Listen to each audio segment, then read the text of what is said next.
A man cannot have a child in America and it be his, because he will always be at the mercy of the mother or pray to God that he gets a judge that sees his side. The men that I find that commit suicide the most are average men that worked the same job for 20 years, maybe a factory worker, maybe a plumber, an average man who spent 20 years making the right decision, or 10 years, whatever it was, accumulating wealth just for their wife to take their pension.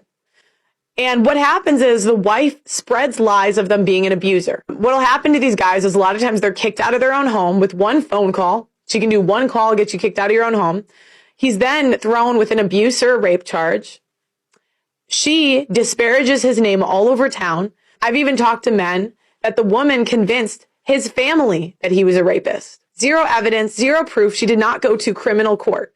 And in family court, it's based on a balance of probability. So that means she has to cry to one judge, and one judge gets to determine if it was more likely that he did it than didn't do it. And it is not based off of evidence. I have seen cases where a woman tried to get a man to abuse her so she could take it to court. And there was text evidence of her texting her friend, attempting to get this guy to abuse her so she could take his money and the kids.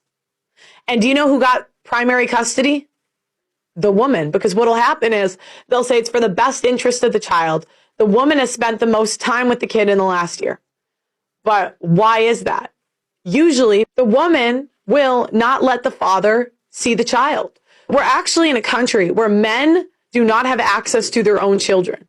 A man cannot have a child in America and it be his, because he will always be at the mercy of the mother or pray to God that he gets a judge that sees his side.